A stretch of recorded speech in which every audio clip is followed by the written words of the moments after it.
Dear student, yesterday we had some discussion with regard to basic informations of income tax, that is meaning of income tax, then objectives as well as importance of income tax, then brief history of income tax. Today I am going to talk some other informations regarding income tax, that is under that is legal framework or components of present income tax law of the country. The components of present income tax law of the country consist of 5 important items. The 5 important items are: number 1 is called as Income Tax Act of 1961. This is the first important components of present income tax law of the country, that is Income Tax Act of 1961. Number 2, Income Tax Rules of 1962. That is the second important components. Third one is called as Finance Bill presented by the government every year. This is the third important components. And fourth one, judicial decisions as well as judgments of the court. This is the fourth important components. And last one is called as circulars, orders, memos issued by the CBDT from time to time. That is circulars, memos as well as orders issued by the CBDT from time to time. These are all the 5 important components of present income tax law of the country. That is called as legal framework of income tax. ಅಂದರೆ ಇದನ್ನು ನಿಮಗೆ 5 marks ಕೇಳಬಹುದು ಅಥವಾ 2 marks ಕೇಳಬಹುದು. ಇದರಲ್ಲಿ 5 point ಸುಮ್ಮನೆ ನೀವು mention ಮಾಡಿದ್ರೆ ಸಾಕು. ದಟ್ ಈಸ್ ಒಂದು ಕಾಂಪೊನೆಂಟ್ಸ್ ಏನಪ್ಪ ಅಂದರೆ ಇನ್ಕಮ್ ಟ್ಯಾಕ್ಸ್ ಆಕ್ಟ್ ಆಫ್ 1961. ಇದು ಪ್ರಮುಖವಾಗಿರ್ತಕ್ಕಂತಹ ಮೊದಲನೇ ಕಾಂಪೊನೆಂಟ್ಸು. ಎರಡನೇದು income tax rules of 1962, second one. ಮೂರನೇದು that is called as finance bill presented by the government every year. ಈಗ ಬಡ್ಜೆಟ್ ಮಂಡನೆ ಮಾಡ್ತಾರಲ್ಲ, that is a finance bill ಅಂತ ಕರಿತೀವಿ. ಅದನ್ನು finance bill that is present ಮಾಡ್ತಾರೆ ಫೈನಾನ್ಸ್ ಮಿನಿಸ್ಟರ್ ಎವ್ರಿ ಇಯರು. ಅದು ಲೋಕಸಭೆ ಮತ್ತು ರಾಜ್ಯಸಭೆಯಲ್ಲಿ ಅಂಗೀಕಾರ ಆಗಿ ಪ್ರೆಸಿಡೆಂಟ್ ಅಂಕಿತ ಆಗ್ತಾರೆ. ಪ್ರೆಸಿಡೆಂಟ್ ಅಂಕಿತ ಹಾಕಿದ್ಮೇಲೆ ಅದೇ ನಮ್ಗೆ ಹೇಳ್ತಾರೆ ಫೈನಾನ್ಸ್ ಆಕ್ಟ್ ಆಗುತ್ತೆ. Finance bill will become the finance act. ಅದು ಮೂರನೇ ಕಾಂಪೊನೆಂಟು. ನಾಲ್ಕನೇದು judicial decisions as well as judgements from the court judgement ಅಥವಾ ಜುಡಿಷಿಯಲ್ ಡೆಸಿಷನ್ಸ್, ಇದು ನಾಲ್ಕನೇ ಕಾಂಪೊನೆಂಟ್ಸ್ ಆಗುತ್ತೆ. ಐದನೇದು ದಟ್ ಈಸ್ ಆರ್ಡರ್ಸ್ ಆಗ್ಬೋದು, ಇನ್ಸ್ಟ್ರಕ್ಷನ್ಸ್ ಆಗ್ಬೋದು, ಮೆಮೋಸ್ ಆಗ್ಬೋದು issued by the CBDT from time to time. ಇವು 5 ಬಹಳ ಪ್ರಮುಖವಾಗಿರ್ತಕ್ಕಂತಹ components of present income tax of the country. ನಿಮಗೆ 2 ಮಾರ್ಕ್ಸ್ ಕೇಳಬಹುದು ಅಥವಾ 5 ಮಾರ್ಕ್ಸ್ ಕೇಳಬಹುದು. ಓಕೆನಾ? This is another important items. Next aspect is called as canons of taxation. Canons of taxation means, canons ಅಂದರೆ that is called as principles as well as rules followed by the income tax authority while charging income tax. Income tax charge ಮಾಡಬೇಕಾದ್ರೆ, ಅದು income tax ಅನ್ನು ಹಾಕಬೇಕಾದ್ರೆ income tax authorities ಏನು ಮಾಡ್ತಾರಪ್ಪ ಅಂದರೆ ಕೆಲವು rules and regulations ಅನ್ನು, principles ಅನ್ನು follow ಮಾಡ್ತಾರೆ. ಈ ರೂಲ್ಸ್ ಆ್ಯಂಡ್ ರೆಗ್ಯುಲೇಷನ್ಸ್ ಮತ್ತು principles followed by the income tax authority while charging income tax is called as canons of taxation. ಓಕೆನಾ? ಯಾರೇ ಆಗಲಿ ಏನೇ ಕೆಲಸ ಮಾಡಬೇಕಾದ್ರೂ ಸಹ ರೂಲ್ಸ್ ಆ್ಯಂಡ್ ರೆಗ್ಯುಲೇಷನ್ಸು ಮತ್ತು ಪ್ರಿನ್ಸಿಪಲ್ಸನ್ನು ಫಾಲೋ ಮಾಡಲೇಬೇಕಾಗುತ್ತೆ. ಇನ್ಕಮ್ ಟ್ಯಾಕ್ಸ್ ಹಾಕಬೇಕಾದ್ರೂ ಸಹ ಕೆಲವಾರು ಪ್ರಿನ್ಸಿಪಲ್ಸನ್ನು, ರೂಲ್ಸ್ ಆ್ಯಂಡ್ ರೆಗ್ಯುಲೇಷನ್ಸನ್ನು ಫಾಲೋ ಮಾಡಬೇಕಾಗುತ್ತೆ. ಆ ರೂಲ್ಸ್ ಆ್ಯಂಡ್ ರೆಗ್ಯುಲೇಷನ್ಸನ್ನು ಮತ್ತು ಪ್ರಿನ್ಸಿಪಲ್ಸನ್ನು ನಾವು ಕ್ಯಾನನ್ಸ್ ಆಫ್ ಟ್ಯಾಕ್ಸೇಷನ್ ಅಂತ ಕರಿತೀವಿ. ಅದರಲ್ಲಿ ಕೆಲವನ್ನು ನಾವು ಮೆನ್ಷನ್ ಮಾಡ್ತೀವಿ. ಅವುಗಳಲ್ಲಿ ನಂಬರ್ 1 ಕ್ಯಾನನ್ಸ್ ಆಫ್ ಸಿಂಪ್ಲಿಸಿಟಿ. ಅಂದರೆ ಇನ್ಕಮ್ ಟ್ಯಾಕ್ಸ್ ಯಾವುದೇ ರೂಲ್ಸ್ ಆ್ಯಂಡ್ ರೆಗ್ಯುಲೇಷನ್ಸ್ ಫ್ರೇಮ್ ಮಾಡಬೇಕಾದ್ರೆ, ಟ್ಯಾಕ್ಸ್ ಪ್ರಿನ್ಸಿಪಲ್ಸನ್ನು ಫಾಲೋ ಮಾಡಬೇಕಾದ್ರೆ ಅದು ಯಾವುದು ಸಿಂಪಲ್ ಆಗಿರಬೇಕು. Canons of simplicity. Then canons of productivity. Income tax ಏನು ಕಲೆಕ್ಟ್ ಮಾಡ್ತಕ್ಕಂಥದ್ದು ದೃಷ್ಟಿ ಏನಾಗಿತ್ತು ಅಂದರೆ ಪ್ರೊಡಕ್ಟಿವ್ ಪರ್ಪಸ್ಗೆ ಹಣವನ್ನು ಯೂಸ್ ಮಾಡ್ತಕ್ಕಂಥದ್ದು, canons of productivity. Then canons of elasticity ಅಂದರೆ ವಿಸ್ತಾರವಾಗಿರಬೇಕು, elasticity. Then canons of flexibility ಅಂದರೆ ಫ್ಲೆಕ್ಸಿಬಲ್ ಆಗಿರಬೇಕು, depending upon the economic situations of the country. Income tax flexible ಆಗಿ ಚೇಂಜ್ ಆಗ್ತಾ ಇರಬೇಕು, that is canons of flexibility. And canons of convenience, ಅದು convenient ಆಗಿರಬೇಕು, canons of convenience. ಅದು ಸಹ ಒಂದು ಇಂಪಾರ್ಟೆಂಟ್ ಕ್ಯಾನನ್ಸ್. ಅಂದರೆ ನಮಗೆ ಕನ್ವೀನಿಯೆಂಟ್. ಈಗ ಇನ್ಕಮ್ ಟ್ಯಾಕ್ಸ್ ನಾವು 5 ಲಕ್ಷ ಕಟ್ತೀವಿ ಅಂತ 5 ಲಕ್ಷ ಒಂದೇ ಸರಿ ಕಟ್ತೀವಿ ಅಂತಕ್ಕಂತಹ ನಿಬಂಧನೆ ಇರಲ್ಲ. ಅದನ್ನು ಕನ್ವೀನಿಯೆಂಟ್ ಆಗಿ ನಂಬರ್ ಆಫ್ ಇನ್ಸ್ಟಾಲ್ಮೆಂಟಲ್ಲಿ ನಾವು ಕಟ್ಕೊಂಡು ಹೋಗುವಂತಹ ಚಾನ್ಸಸ್ಸನ್ನು ನಮಗೆ ಇನ್ಕಮ್ ಟ್ಯಾಕ್ಸ್ ಡಿಪಾರ್ಟ್ಮೆಂಟು ಕೊಡುತ್ತೆ. That is also another important canons of taxation. ಓಕೆನಾ. Next canons of equity. Canons of equity ಇದು ಈಕ್ವಾಲಿಟಿ ಅಂದರೆ ಎಲ್ರಿಗೂ ಸಹ ಯಾರೇ ವ್ಯಕ್ತಿ ಎಷ್ಟೇ ದೊಡ್ಡದಾಗಿರಲಿ ಎಷ್ಟೇ ದೊಡ್ಡನಾಗಿರಲಿ ಅಥವಾ ಎಷ್ಟೇ ಚಿಕ್ಕವನಾಗಿರಲಿ ಈಕ್ವಾಲಿಟಿ ಇರಬೇಕು, ಎಲ್ರಿಗೂ ಒಂದೇ ನಿಯಮವನ್ನು ಅನುಸರಿಸಬೇಕು. ಇದು ಕ್ಯಾನನ್ಸ್ ಆಫ್ ಈಕ್ವಿಟಿ ಅಂತ ಕರಿತೀವಿ. ಓಕೆನಾ. ಇವೆಲ್ಲ few examples of canons of taxation.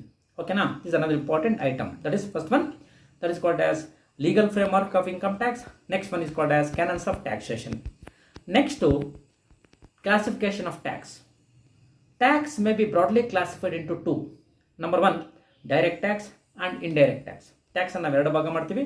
ಒಂದು ನೇರ ತೆರಿಗೆ, ಪ್ರತ್ಯಕ್ಷ ತೆರಿಗೆ ಮತ್ತು ಪರೋಕ್ಷ ತೆರಿಗೆ ಅಂತ ಎರಡು ಭಾಗ ಮಾಡ್ತೀವಿ. ಪ್ರತ್ಯಕ್ಷ ತೆರಿಗೆ ಮತ್ತು ಪರೋಕ್ಷ ತೆರಿಗೆ. That is direct tax and indirect tax. What is direct tax? Direct tax means a tax which is in the nature of incidence and impact on the same person. Incidence and impact is on same person. A tax which is in the nature of incidence and impact on same person is called as direct tax.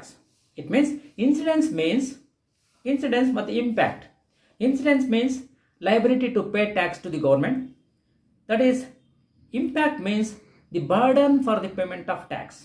ನೋಡಿ, liability and burden ಎರಡೂ ಸಹ ಒಬ್ಬರೇ ವ್ಯಕ್ತಿ ಮೇಲೆ ಅದು impose ಆಗ್ತಿದ್ರೆ ಅಂತಹ ಟ್ಯಾಕ್ಸ್ಗೆ ನಾವು ಡೈರೆಕ್ಟ್ ಟ್ಯಾಕ್ಸ್ ಅಂತ ಕರಿತೀವಿ. For example income tax, gift tax, wealth tax ಇವೆಲ್ಲವೂ ಸಹ ಡೈರೆಕ್ಟ್ ಟ್ಯಾಕ್ಸ್ಗೆ examples. That is the tax is in the nature of incidence and impact on the same person is called as direct tax.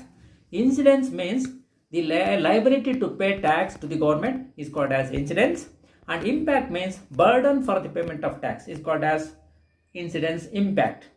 Incidence, liability, impact means burden. ಇವೆರಡೂ ಸಹ ಒಬ್ಬನೇ ವ್ಯಕ್ತಿ ಮೇಲೆ ಇರುತ್ತೆ. ನೋಡಿ, ಇನ್ಕಮ್ ಟ್ಯಾಕ್ಸ್ ನಾವು ಪೇ ಮಾಡ್ತಕ್ಕಂಥ ಲೈಬಿಲಿಟಿನೂ ನಮ್ಮದೇ ಮತ್ತು ಬರ್ಡನು ನಮ್ಮ ಮೇಲೆ ಬರುತ್ತೆ.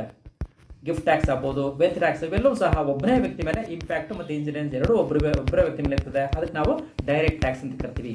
Again indirect tax means it is one type of tax where in the incidence and impact is on different person.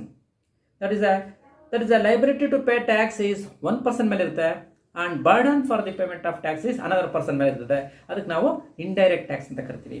ಈಗ for example is sales tax ಆಗ್ಬೋದು, ಕಸ್ಟಮ್ಸ್ ಡ್ಯೂಟಿ ಆಗ್ಬೋದು, ಎಕ್ಸೈಸ್ ಡ್ಯೂಟಿ ಆಗ್ಬೋದು, ರೈಟ್, GST ಆಗ್ಬೋದು. ನೋಡಿ, ನಾವು ಕಟ್ತೀವಿ. ಈಗ amount ನಾವು ಏನು ಮಾಡ್ತಾನೆ ನಾವು ಪೇ ಮಾಡ್ತೀವಿ. ಪೇ ಮಾಡಿದಾಗ ಆ ಲೈಬಿಲಿಟಿ ನಮ್ಮ ಈಗ ಸಪೋಸ್ ನಾವು ಸೇಲ್ಸ್ ತೊಗೊಂಡಾಗ ಪರ್ಚೇಸ್ ಮಾಡಿದಾಗ ಆ ವಸ್ತುಗಳ ಮೇಲೆ ಟ್ಯಾಕ್ಸ್ ಹಾಕ್ತೀವಿ. ಈಗ ಸೇಲ್ಸ್ GST ಬರುತ್ತೆ. ಆ GST ನಮಗೇನಾಗುತ್ತೆ, ಬರ್ಡನ್ ಆಗುತ್ತೆ. ಅದನ್ನು ಪೇ ಮಾಡ್ತಕ್ಕಂಥ ಲೈಬಿಲಿಟಿ ಯಾರ್ದು, ಮರ್ಚೆಂಟ್ದು. ಅಲ್ಲಿಗೆ ಬರ್ಡನ್ ಒಬ್ಬರ ಮೇಲೆ ಮತ್ತು ಲೈಬಿಲಿಟಿ ಒಬ್ಬನ ಮೇಲೆ ಇರ್ತದೆ. ಬರ್ಡನ್ ನಮ್ಮ ಮೇಲೆ ಬೀಳುತ್ತೆ. Liability to pay tax is another person is called as indirect. ಅಲ್ಲಿಗೆ the incidence and impact on two different person is called as indirect tax ಅಂತ ಕರಿತೀವಿ. ಡೈರೆಕ್ಟ್ ಟ್ಯಾಕ್ಸ್ ಅಲ್ಲಿ incidence and impact on same person, but indirect tax ಅಲ್ಲಿ the liability and burden is on two different person is called as indirect tax. For example customs duty, excise duty, sales tax, GST, etcetera. These are the examples of indirect tax. Okay, now next last aspect of that topic is income tax rates. That is slabs of income tax slab. This is important. ನೀವು ಈ ಸೆಮ್ಮನ್ನು ಸಹ ನೀವು ನೋಡ್ಕೊಬೇಕಾಗುತ್ತೆ. Next sem ಬಂದಾಗ tax liability ಲೆಕ್ಕ ಹಾಕ್ಬೇಕಾದ್ರೆ ಈ ಒಂದು slab ಅನ್ನು ನಾವು ನೋಡ್ಕೊಂಡೆ ನಾವು ಟ್ಯಾಕ್ಸ್ ಲೈಬಿಲಿಟಿ ಲೆಕ್ಕ ಹಾಕ್ತೀವಿ. That is called as rates of income tax as well as slabs of income tax for the assessment year 2020 and 21. ನಿಮ್ಮ ಅಸೆಸ್ಮೆಂಟ್ ಇಯರ್ 2020-21, ನಿಮ್ಮ financial year previous year 2019 and 20. ಅಂದರೆ 19 ಅಂದರೆ 1/4/2019 ಇಂದ 31st March 2020 ಅಲ್ಲಿವರೆಗೂ ಏನೇನು transaction ಆಗುತ್ತೆ ಆ ಟ್ರಾನ್ಸಾಕ್ಷನ್ಸ್ ಎಲ್ಲ ನೋಡ್ಕೊಂಡು ನಾವು ಟ್ಯಾಕ್ಸನ್ನು ಕಟ್ತೀವಿ. ಯಾವ ರೇಟ್ ಮೇಲೆ? That is assessment year rate. ನಿಮ್ಮ ಅಸೆಸ್ಮೆಂಟ್ ಇಯರು 2020 and 21 ನಾವು ಇಟ್ಕೊಳ್ಳಿ. ನಿಮ್ಮ ಪ್ರೀವಿಯಸ್ ಇಯರು 2019 and 20 ಇದು ನಿಮ್ಮ ಪ್ರೀವಿಯಸ್ ಇಯರು. ನಿಮಗೆ ಅಸೆಸ್ಮೆಂಟ್ ಇಯರು 2020 and 21 ಇದು ನಿಮ್ಮ ಅಸೆಸ್ಮೆಂಟ್ ಇಯರ್ ಆಗುತ್ತೆ. ಓಕೆನಾ? ಈ ಅಸೆಸ್ಮೆಂಟ್ ಇಯರ್ಗೆ what is a slab? Income tax slabs are income tax rates. Under the Income Tax Act of 1961, income tax rates for the assessment year 2020 and 21 may be assessed under the following way. ಈ following ನಾವು assess ಮಾಡ್ತೀವಿ. ಅದರಲ್ಲಿ 3 classification ಮಾಡ್ತಾರೆ income tax department ಅವರು. ಆ 3 classification ಯಾವುದಪ್ಪ ಅಂದರೆ, ಮೊದಲನೇದು first one normal citizen. That means a person below the age of 60 years, 60 ವರ್ಷಕ್ಕಿಂತ ಕಡಿಮೆ ಇರ್ತಕ್ಕಂಥವ್ರು. A person below the age of 60 years, normal citizen. ಈ ನಾರ್ಮಲ್ ಸಿಟಿಸನ್ಗೆ ಇನ್ಕಮ್ ಟ್ಯಾಕ್ಸ್ ರೇಟು ಯಾವ್ದು ಬರುತ್ತಪ್ಪ ಅಂದರೆ, first one up to 2,50,000 rupees there is no tax. Up to 2,50,000 rupees tax will be nil. ಓಕೆನಾ, first. Second one from 2,50,000 to 5 lakhs 5%, ಅಂದರೆ 2,50,000ದಿಂದ 5 ಲಕ್ಷ ಒಳಗಡೆ ಇದ್ರೆ ಆ ವ್ಯಕ್ತಿ 5% ಇನ್ಕಮ್ ಟ್ಯಾಕ್ಸ್ ಕಟ್ಟಬೇಕಾಗುತ್ತೆ. ಮೂರನೇದು ಫ್ರಮ್ 5 lakhs to 10 lakhs 20%, 5 ಲಕ್ಷದಿಂದ 10 ಲಕ್ಷದವರೆಗೂ 20% ಅವರು ಇನ್ಕಮ್ ಟ್ಯಾಕ್ಸನ್ನು ಕಟ್ಟಬೇಕಾಗುತ್ತೆ. About 10 lakhs 30% income tax. Then 4% health and education cess on income tax. ಏನು ಇನ್ಕಮ್ ಟ್ಯಾಕ್ಸ್ ಅನ್ನು ಬರುತ್ತೆ, ಆ ಇನ್ಕಮ್ ಟ್ಯಾಕ್ಸಲ್ಲಿ 4% ಹೆಲ್ತ್ ಆ್ಯಂಡ್ ಎಜುಕೇಷನ್ ಸೆಸ್ ಅಂತ ಅಂದ್ಬಿಟ್ಟು ನಾವು 4% ನಾವು ಲೆಕ್ಕ ಹಾಕ್ಬಿಟ್ವಿ. ಟೋಟಲ್ ಏನು ಬರುತ್ತೋ that is called as total income tax payable by the S to the government. This is first category, that is normal citizen. ಜ್ಞಾಪಕಿಟ್ಕೊಳ್ಳಿ, ಇನ್ನೊಂದು ರಿಪೀಟ್ ಮಾಡ್ತೀನಿ ನೋಡಿ. In case of normal citizen, that means below the age of 60 years, 60 ವರ್ಷಕ್ಕಿಂತ ಕಡಿಮೆ ಇರ್ತಕ್ಕಂಥ ವ್ಯಕ್ತಿ ಆದರೆ ಯಾವ ರೇಟಲ್ಲಿ ಅವನು ಇನ್ಕಮ್ ಟ್ಯಾಕ್ಸನ್ನು ಕಟ್ಟಬೇಕಪ್ಪ ಅಂದರೆ, first up to 2,50,000 rupees tax will be nil. Second one from 2,50,000 to 5 lakh rupees tax rate is 5%. Next ಮೂರನೇದು from 5 lakhs to 10 lakhs tax rate is 20%. Above 10 lakhs 30%, plus 4% health and education cess on income tax. ಓಕೆನಾ, this is the first category, that is normal citizen. Second one, senior citizen. Senior citizen means above the age of 60 but below the age of 80. That is between 60 to 80 years. 60 ವರ್ಷಕ್ಕಿಂತ ಜಾಸ್ತಿ 80 ವರ್ಷಕ್ಕಿಂತ ಕಡಿಮೆ ಇರತಕ್ಕಂಥ ವ್ಯಕ್ತಿಗಳಿಗೆ ನಾವು senior citizen ಕರಿತೀವಿ. ಈ senior ಸಿಟಿಸನ್ಗೆ ಎಷ್ಟು ಟ್ಯಾಕ್ಸ್ ರೇಟ್ ಎಷ್ಟಪ್ಪ ಬರುತ್ತಪ್ಪ ಅಂದರೆ, ಅವ್ರ ಸ್ಲ್ಯಾಬ್ ಯಾವುದಕ್ಕೆ ಬರ್ತಾರಪ್ಪ ಅಂದರೆ, that is number one. First one up to 3 lakh rupees tax will be nil.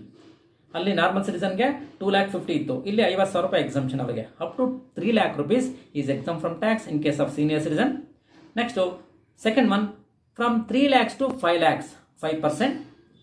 Again third one 5 lakhs to 10 lakhs 20%. Above 10 lakhs 30%. Again 4% health and education cess on income tax is a total tax liability or total tax rate in case of senior citizen. Okay na. Then last one, super senior. Super senior means above the age of 80 years. 80 ವರ್ಷಕ್ಕಿಂತ ಜಾಸ್ತಿ ಆಗಿರ್ತಕ್ಕಂಥ ವ್ಯಕ್ತಿಗೆ ನಾವು super senior citizen ಅಂತ ಕರಿತೀವಿ. ಈ super senior ಸಿಟಿಸನ್ಗೆ tax rate ಎಷ್ಟಪ್ಪ ಅಂತಂದ್ರೆ, first one up to 5 lakhs there is no tax. 5 ಲಕ್ಷದವರೆಗೂ ಏನು ಟ್ಯಾಕ್ಸ್ ಕಟ್ಟಂಗಿಲ್ಲ ಅವರು. Second one 5 lakhs to 10 lakhs 20%. About 10 lakhs 30%. Again cess health and education cess at 4% on income tax. This is a tax rate as well as slab rate in case of super senior citizen. Super senior citizen ಅಂದ್ರೆ above 80 years ಇರ್ತಕ್ಕಂಥವ್ರಿಗೆ tax rate ಎಷ್ಟಪ್ಪ ಅಂತಂದ್ರೆ up to 5 lakhs there is no tax. ಇವರು ಒಂದರಿಂದ ಗಳಿಸಿರ್ತಕ್ಕಂಥ 5 ಲಕ್ಷದವರೆಗೂ ಯಾವುದೇ income tax ಅನ್ನು ಕಟ್ಟಂಗಿಲ್ಲ. ಎರಡನೇದು 5 ಲಕ್ಷದಿಂದ 10 ಲಕ್ಷದವರೆಗೂ ಇನ್ಕಮ್ ಇದ್ರೆ ಅವರು 20% ಟ್ಯಾಕ್ಸ್ ಕಟ್ಟಬೇಕು. ಅಬೌವ್ 10 lakhs ಇದ್ರೆ 30% ಟ್ಯಾಕ್ಸ್ ಕಟ್ಟಬೇಕಾಗುತ್ತೆ. ಆ ಟ್ಯಾಕ್ಸ್ ಏನು ಬರುತ್ತೆ ಟೋಟಲ್ ಟ್ಯಾಕ್ಸು, ಅದರಲ್ಲಿ 4% ಹೆಲ್ತ್ ಆ್ಯಂಡ್ ಎಜುಕೇಷನ್ ಸೆಸ್ ಅಂತ ಇವರು ಟ್ಯಾಕ್ಸ್ ಕಟ್ಟಬೇಕಾಗುತ್ತೆ, ಅಂದರೆ ಸೆಸ್ ಕಟ್ಟಬೇಕಾಗುತ್ತೆ. ಇದು income tax rates as well as income tax slabs with regard to super senior citizens. ಅರ್ಥ ಆಗಿದೆಯಾ? ಇವತ್ತು number 1 legal framework discuss ಮಾಡಿದ್ದೀವಿ. ಲೀಗಲ್ ಫ್ರೇಮ್ ವರ್ಕ್ ಅಲ್ಲಿ 5 ಪಾಯಿಂಟ್ ಡಿಸ್ಕಸ್ ಮಾಡಿದ್ದೀವಿ. Income tax act of 1961, income tax rules of 1962, then finance bill, then judicial decisions as well as court judgments. Last one is orders as well as instructions given by the CBDT from time to time. This is a legal framework. Then canons of taxations, as you know, canons of simplicity, canons of productivity, canons of elasticity.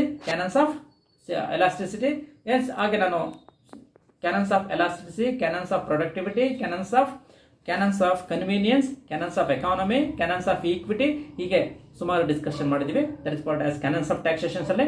Next income tax classification of tax ಅಲ್ಲಿ ನಾವು 2 classification ಮಾಡಿದ್ದೀವಿ.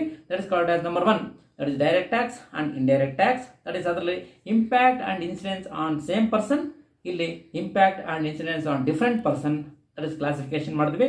Again income tax rate ಅನ್ನು discuss ಮಾಡಿದ್ವಿ. ಅದರಲ್ಲಿ ನಾವು 3 classification ಮಾಡಿದ್ವಿ. That is normal citizen, ಅದರ senior citizen and super senior citizens. ಓಕೆನಾ, ಇಷ್ಟು ಇವತ್ತು ಡಿಸ್ಕಸ್ ಮಾಡಿದ್ದೀವಿ. ನಾಳೆ ನಾನು ಮೀನಿಂಗ್ ಆಫ್ ಇಂಪಾರ್ಟೆಂಟ್ ಐಟಮ್ಸ್, ಅದರಲ್ಲಿ ನಾವು ಸುಮಾರು ಥಿಯರಿ ಬರುತ್ತೆ, ನಾನು ಬ್ರೀಫ್ ಮಾಡಿಬಿಡ್ತೀನಿ. ಬ್ರೀಫ್ ಮಾಡಿ ನಿಮಗೆ ನೋಟ್ಸನ್ನು ವಾಟ್ಸಪ್ಪಲ್ಲಿ ನಾನು ಇಮೇಜಸನ್ನು ಕಳಿಸ್ಕೊಂಡಿರ್ತೀನಿ. ಜಸ್ಟ್ ಬ್ರೀಫ್ ಮಾಡಿ ನೋಟ್ಸನ್ನು ವಾಟ್ಸಪ್ಪನ್ನು ಮಾಡ್ಕೊಳ್ಳೋದು. ಯಾಕಂದ್ರೆ ನಾವು ಮೇನ್ ಕಾನ್ಸಂಟ್ರೇಷನ್ ಪ್ರಾಬ್ಲಮ್ ಓರಿಯೆಂಟೆಡ್ ಕೊಡಬೇಕಾಗುತ್ತೆ. ಹಾಗಾಗಿ ಜಸ್ಟ್ ಬ್ರೀಫಾಗಿ ಎಕ್ಸ್ಪ್ಲನೇಷನ್ ಕೊಟ್ಟು ನಿಮಗೆ ನೋಟ್ಸನ್ನು ಕಳಿಸ್ತಕ್ಕಂಥ ಕೆಲಸ ಮಾಡ್ತೀನಿ. ಓಕೆನಾ, ರೈಟ್.